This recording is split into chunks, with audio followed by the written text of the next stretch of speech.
Do you want more success, more growth, more results? Then it's time for the Boundless Success Accelerator from the Modern Observer Group. This isn't your average coaching program. It's where top performers come to dominate.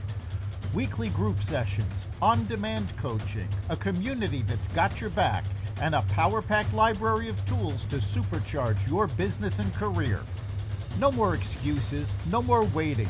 Get in, level up, and start building the life you've been dreaming about. Visit us at modernobserver.com/boundless success to join today. Let's get you to the next level. We're here because the news is being distorted. We're here because people are being inundated with misinformation on social media.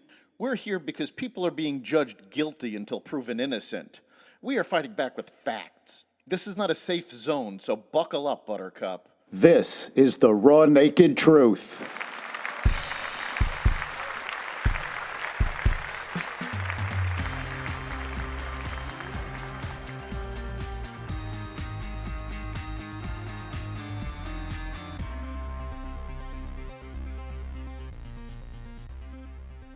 Tariffs go into effect. Aid to Ukraine paused. Target issues a weak outlook, and more. Welcome to the Raw Naked Truth. I'm your host, Eric Lopkin, and here's the news you need to know. President Donald Trump's new tariffs on China, Canada, and Mexico took effect at midnight Tuesday morning, increasing the taxes that U.S. importers will pay on certain goods when they enter the country. Effective Tuesday, U.S. imports from China, the third largest U.S. trading partner, will be subject to a new 10% tariff on top of the initial 10% tariff he imposed on Chinese goods last month. Tariffs on imported goods from Canada and Mexico, America's two largest bilateral trading partners, are also set to rise, with 25% tariffs levied on all imports from the two countries.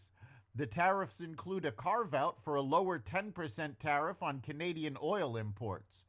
China hit back at the U.S. with a slate of retaliatory measures in response to the tariff increases, escalating a trade war between the world's two largest economies. President Trump directed a pause to U.S. assistance to Ukraine as he seeks to pressure Ukrainian President Zelensky to engage in negotiations to end the war with Russia. The move comes just days after a disastrous Oval Office meeting in which Trump and Vice President J.D. Vance tore into Zelensky for what they perceived as insufficient gratitude for the more than $180 billion the U.S. has appropriated for military aid and other assistance to Kiev since the start of Russia's invasion on February 24, 2022. A White House official said Trump is focused on reaching a peace deal and wants Zelensky committed to that goal. The official added that the U.S. was pausing and reviewing its aid to ensure that it is contributing to a solution. The official spoke on condition of anonymity to discuss the assistance. President Trump announced Monday that a leading Taiwanese semiconductor chip company plans to invest $100 billion in new manufacturing plants in the U.S. Taiwan Semiconductor Manufacturing Company, or TSMC, is one of the world's largest manufacturers of semiconductor chips and plans to make the major investment over the next several years. President Trump made the announcement in the White House Roosevelt Room alongside the company's CEO, C.C. Wei. Today, Taiwan Semiconductor is announcing that they will be investing at least $100 billion in new capital in the United States over the next short period of time to build state-of-the-art semiconductor manufacturing facilities, Trump said. I think mostly it's going to be in Arizona, which is what I understand, which is a great state. I like it because I won it, Trump added. The Supreme Court will hear arguments in a controversial case that will decide whether Mexico can hold U.S. gun manufacturers liable for cartel violence, arguing that U.S. gun manufacturers have aided in the trafficking of weapons used by the cartels. Mexico seeks $10 billion in damages.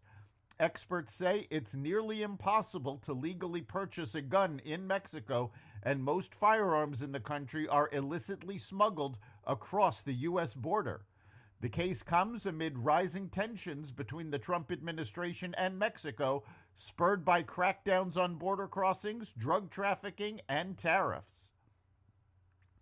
U.S. Attorney General Pam Bondi revealed that the Department of Justice has received more Jeffrey Epstein files from the FBI after the document release she touted last week fell flat. Bondi confirmed that a truckload of Epstein files were delivered by the FBI after she gave the agency until 8 a.m. on Friday morning to deliver them. I gave the FBI a deadline of Friday at 8 a.m. to get us everything, Bondi explained. And a source had told me where the documents were being kept. Southern District of New York. Shock. So we got them all by Friday at 8 a.m. Thousands of pages of documents. I have the FBI going through them, and Director Patel is going to get us a detailed report as to why the FBI withheld all those documents, she said. Target on Tuesday warned that it expects a meaningful drop in first quarter profit compared to the year-ago period as it contends with ongoing consumer uncertainty, soft sales in February, and concerns around tariffs. The first 3 months of the year tend to be slow for retailers because consumers typically pull back after the holiday shopping season.